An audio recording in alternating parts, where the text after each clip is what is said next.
Share के साथ number 1 प्यार भरोसे के लिए दर्शकों का शुक्रिया।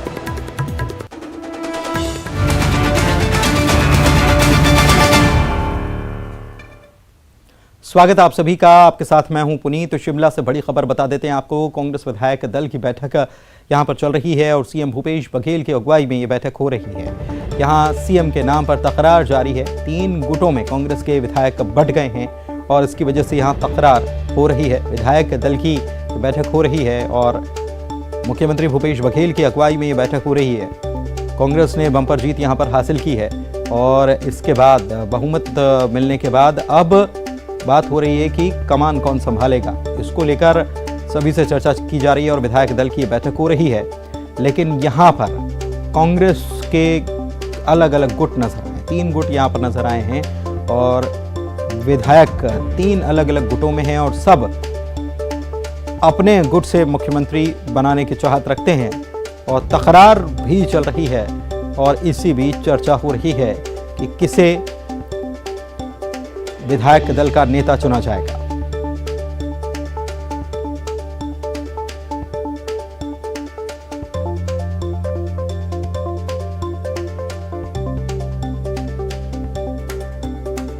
तो आपको बता दें कि मुख्यमंत्री भूपेश बघेल जो हैं वो सीनियर ऑब्जर्वर बनाए गए हैं हिमाचल के और उन्हीं की अगुवाई में प्रभारी भी जो हैं वो भी छत्तीसगढ़ से ही सांसद हैं और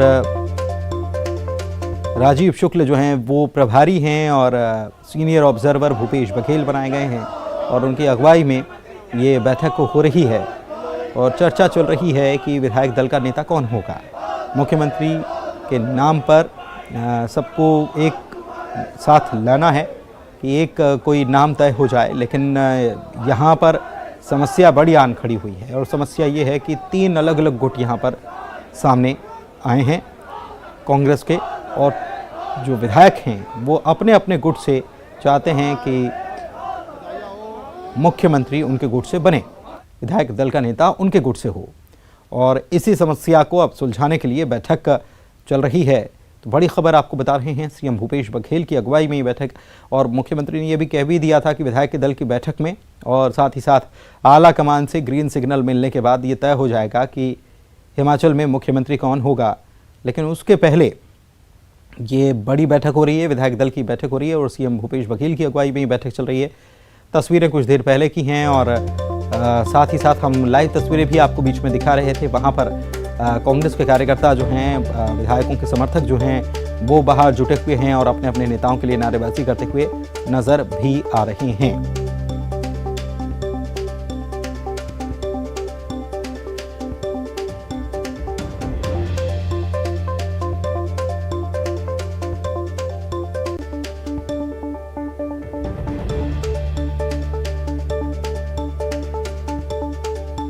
शिमला से हमारे सहयोगी अमन हमारे साथ जुड़े हुए हैं सीधे, उन्हीं के पास चलते हैं। अमन भारद्वाज से समझने की कोशिश करते हैं कि ये कौन सा सियासी गणित यहाँ पर चल रहा है। अमन, आपको आवाज मिल पा रही है?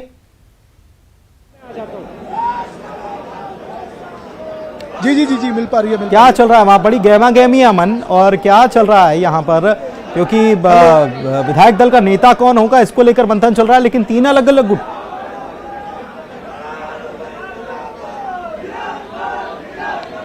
देखिए बिल्कुल, और सबसे पहले तस्वीरें आपको कांग्रेस दफ्तर की दिखा देता हूँ, राजीव भवन की, कि बैठक पिछले आप देखिए आधे घंटे से जारी है सीएलपी की और भूपेंद्र हुड्डा और भूपेश बघेल, उसके अलावा राजीव शुक्ला, जो 3 मुख्य सीनियर लीडर्स आए हुए हैं सीएलपी की बैठक के लिए, अगुवाई के लिए। उनकी अगुवाई में 40 विधायक मौजूद हैं। बैठक सीएलपी की चल रही है और मुख्यमंत्री किसको बनाना है इस पर चर्चा की जा रही है, फीडबैक ली जा रही है।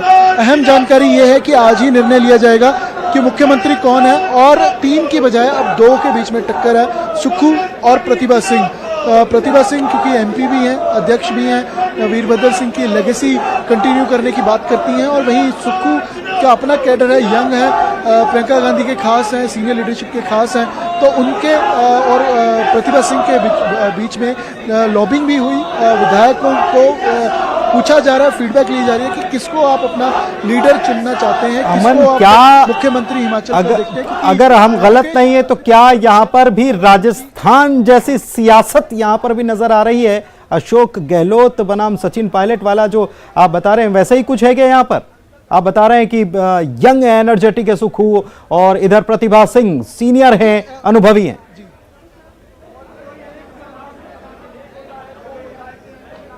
देखिए वो सिचुएशन यहाँ पर भी है, लेकिन यहाँ पर काफ़ी अभी कह सकते हैं कि इनिशियल स्टेज पर है और इसी को स्टेबल करने के लिए पार्टी ने सीएलपी की बैठक जो है वो बुलाई है। सीएलपी में इसी के ऊपर ही चर्चा की जा रही है ताकि आगे जाके कोई इंटरनल क्लैश बाहर ना डिस्क्लोज हो और उसकी एडवांटेज दूसरी पार्टीज को या दूसरे लीडर्स को ना मिले। इसीलिए सीएलपी की बैठक में समझाया जा रहा है कोई पॉलिटिकल डैमेज ना हो, किसी एक को मनाने के चक्कर में दूसरा नाराज हो, वो सिचुएशन ना क्रिएट हो। इसलिए सीएलपी की बैठक में सबका पक्ष सुन के फिर उसके बाद सीएलपी की बैठक के बाद 1-on-1 सभी विधायकों की फीडबैक लेकर सीएलपी का लीडर मुख्यमंत्री जो है वो चुना जाएगा। और दूसरी ओर आज राजभवन में भी राज्यपाल को एक लेटर दे दी गई है कि हमारे पास कांग्रेस पार्टी के पास मेजोरिटी है। तीनों सीनियर लीडर्स ने राज्यपाल को ये लेटर दिया कि ये 40 विधायकों की सूची और क्या अध्यक्ष भी जब ये लेटर देने गए थे तब क्या अध्यक्ष भी साथ में गए थे इस बैठक के बाद?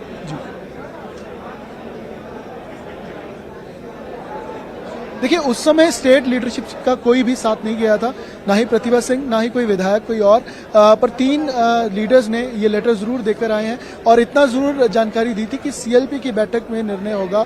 हाईकमान को ये फीडबैक दिया जाएगा कि विधायक क्या कहते हैं और हाईकमान के फिर निर्देश अनुसार ही मुख्यमंत्री जो है वो चुना जाएगा। लेकिन एक बात गुट जो आप बता रहे हैं दो, अमन ये भी आपसे समझना चाहेंगे कि सुखू और आप 2 गुट बता रहे हैं और इस प्रतिभा सिंह, तो किसके पास कितने विधायक है ये कुछ साफ है क्या?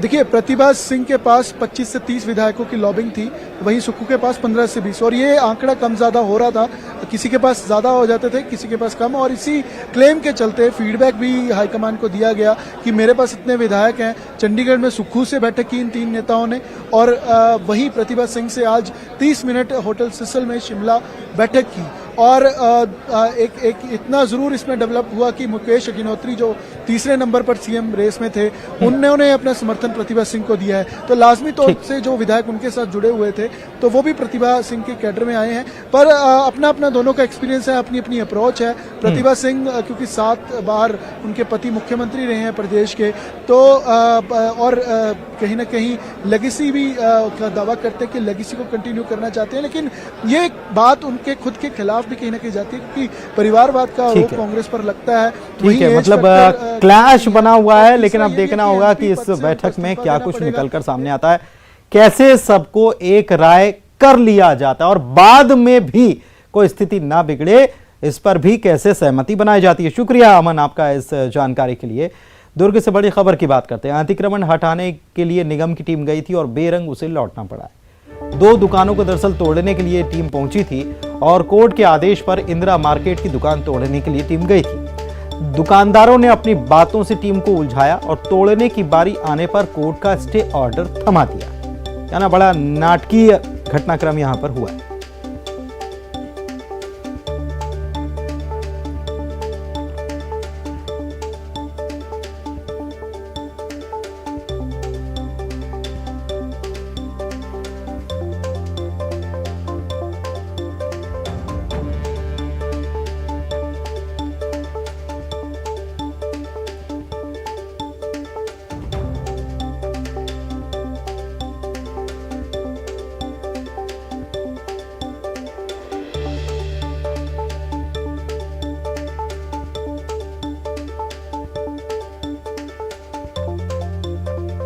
तो दुर्ग से ये बड़ी खबर आपको बता रहे हैं। मिथिलेश हमारे संवाददाता हमारे साथ जुड़ चुके हैं, उनके पास चलते हैं। मिथिलेश, ये बड़ा फिल्मी अंदाज में ये जो पूरी कहानी या पूरी खबर जो है वाकई में बड़ा फिल्मी अंदाज में हुआ कि टीम गई थी और सबसे बड़ी बात कि कोर्ट के आदेश पर ही गई थी हटाने के लिए, और हटाने की बारी आई तो काफ़ी देर तक तो उनको बातों में उलझाए रखा और जैसे ही तोड़ने की बारी आई तो स्टे ऑर्डर दिखा दिया कि स्टे लगा दिया कोर्ट ने। तो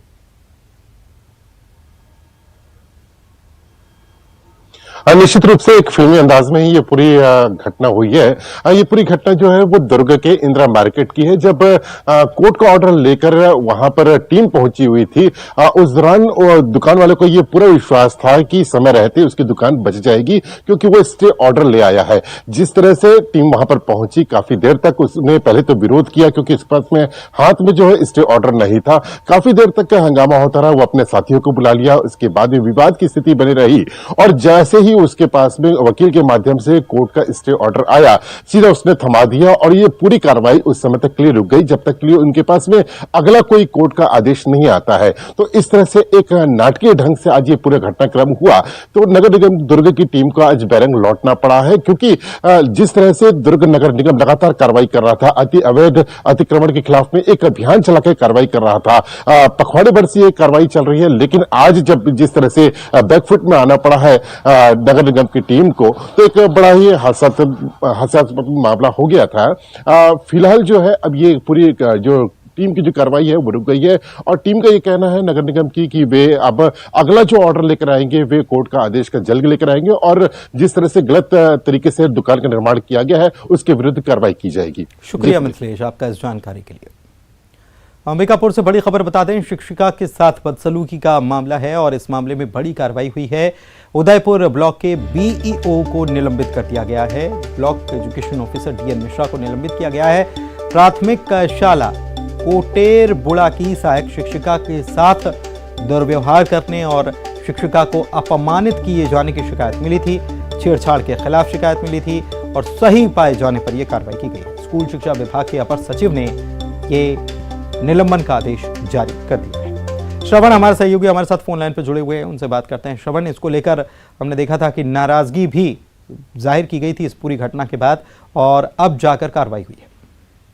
बिल्कुल पुनीत, जिस तरह से उस जो सहायक शिक्षिका है उसका ये छेड़छाड़ का मामला आया तो उदयपुर ब्लॉक के सामने लोगों ने धरना प्रदर्शन भी किया और आज जो है उस जो शिक्षिका के लिए न्याय मिला है। तो न्याय मिलने पर जो है लोग बहुत खुश भी हैं, लेकिन जो अपर जो सचिव है इस तरह से फैसला लिया गया है। ये 2 साल पहले की घटना थी जहां ग्राम कोटेरबुड़ा की सहायक शिक्षिका थी, जिस पर डीएन मिश्रा जो बीईओ थे उनके ऊपर छेड़छाड़ का आरोप लगा था और ये जो है ये जो छेड़छाड़ का आरोप था जो सिद्ध हो गया है और यही वजह है कि जो अपर सचिव हैं शिक्षा विभाग के, उन्होंने बीईओ को निलंबित का आदेश दिया है। बहुत शुक्रिया आपका इस जानकारी के लिए श्रवण। जशपुर से बड़ी खबर, बगीचा बीईओ आरएल कोसले को निलंबित किया गया है। बीआरसी कृष्ण कुमार राठौर को सस्पेंड किया गया। लेखपाल शैलेश कुमार अंबस्त को भी निलंबित किया गया। बगीचा विकास खंड के संकुलों की राशि की बंदर बांट करने का इन पर आरोप है। 8,40,000 रुपए की राशि बंदर बांट कर ली।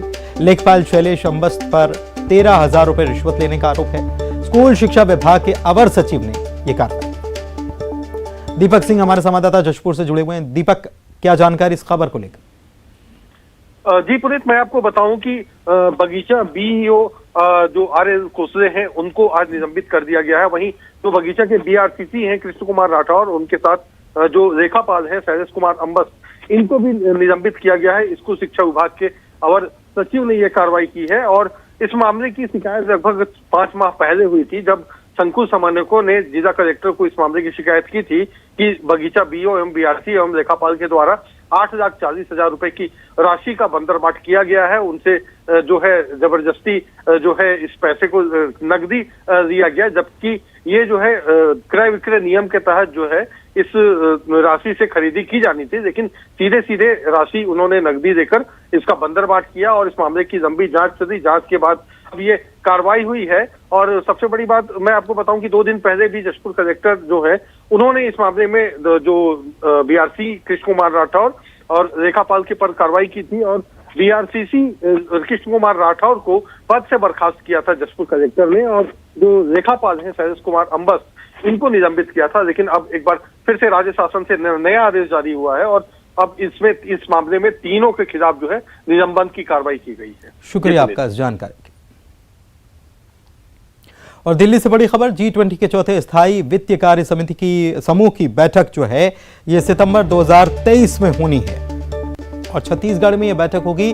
चौथे स्थायी वित्त कार्य समूह की बैठक, इसकी तैयारियों को लेकर प्रधानमंत्री ने बैठक की है और प्रधानमंत्री की अध्यक्षता में ऑनलाइन मीटिंग थी जिसमें सीएम भूपेश बघेल भी शामिल हुए और विश्व स्तर की व्यवस्था के लिए सीएम ने आश्वस्त किया है। बैठक में सीएम भूपेश बघेल ने कहा कि मेजबानी के बहाने हमें दुनिया भर के अतिथियों के सामने छत्तीसगढ़ की कला संस्कृति के अलावा ग्रामीण अर्थव्यवस्था के लिए किए जा रहे कार्यों और नवाचारों को प्रदर्शित करने का अवसर भी मिलेगा।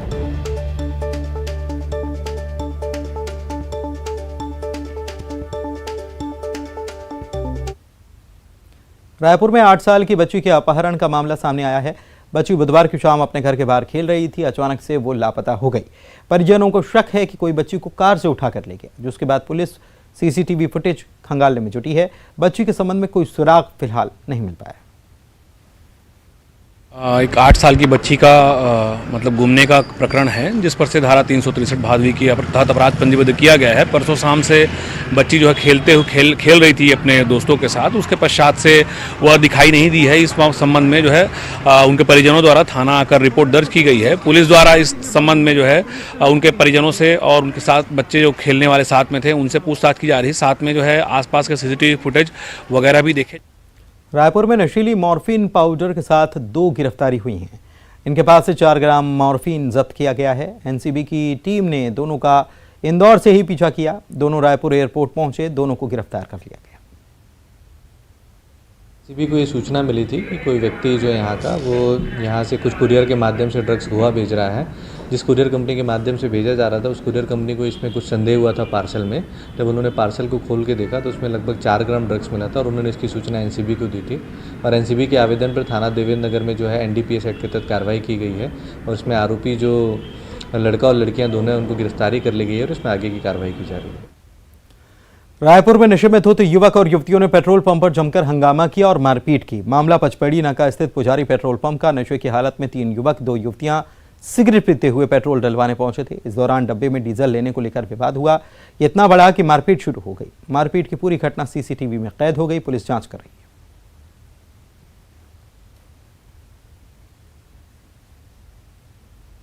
रायगढ़ से खबर, युवक की संदिग्ध मौत के बाद परिजनों ने अस्पताल परिसर में हंगामा किया।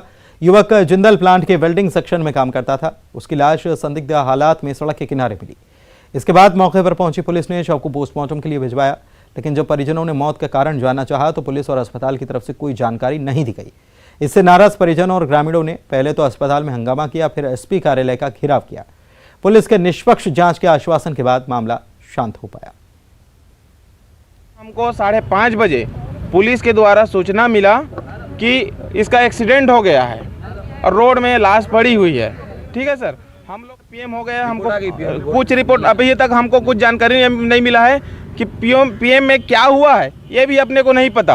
आज उसका पोस्टमार्टम करवा लिया गया है। पोस्टमार्टम करने के बाद डॉक्टर से संपर्क किया। डॉक्टर का कहना है कि जब तक हिस्टोपैथी रिपोर्ट नहीं आएगा मैं रिपोर्ट नहीं दे पाऊंगी। डॉक्टर द्वारा जो भी रिपोर्ट दिया जाएगा उसमें हम लोग 100% न्याय कार्य करेंगे। किसी प्रकार का अन्याय नहीं होगा किसी के साथ में। पुलिस द्वारा संपूर्ण एंगल पर कार्रवाई की। सुकमा से खबर बता रहे हैं, पुनः नरकोम अभियान का बड़ा असर देखा गया और यहां 8 लाख के इनामी नक्सली ने सरेंडर कर दिया है। ये 10 साल से नक्सल संगठन में सक्रिय था। एएसपी के सामने इसने हथियार डाले हैं।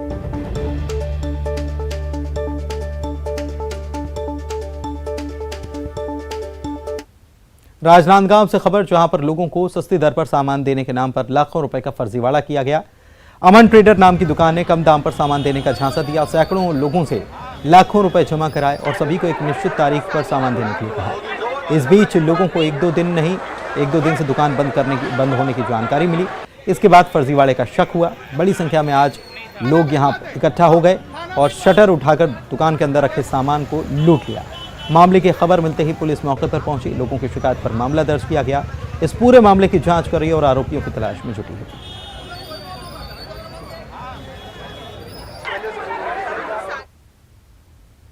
रायगढ़ में भुइयां सॉफ्टवेयर में खराबी आने के कारण किसानों को धान बेचने में परेशानी आ रही है। इसके साथ ही ऑनलाइन रिकॉर्ड के लिए पटवारियों को परेशान होना पड़ रहा है। कई बार शिकायत के बावजूद शासन की ओर से सॉफ्टवेयर में कोई सुधार नहीं किया गया, जिसकी वजह से पटवारियों ने सॉफ्टवेयर का बहिष्कार करने का फैसला कर लिया है।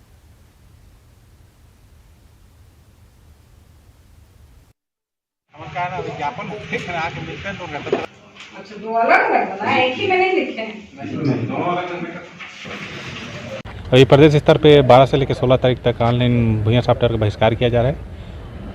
ये मान के चलिए हमने आज माननीय राजस्व मंत्री के नाम पे ज्ञापन सौंपा है और इसमें 10 बिंदु हैं। सॉफ्टवेयर में कुछ तकनीकी समस्याएं आ रही हैं जो लगातार कई महीनों से बनी हुई हैं, जिस पे हमने ध्यान आकर्षित करने का प्रयास किया है। अब 25 सेकंड में खबर।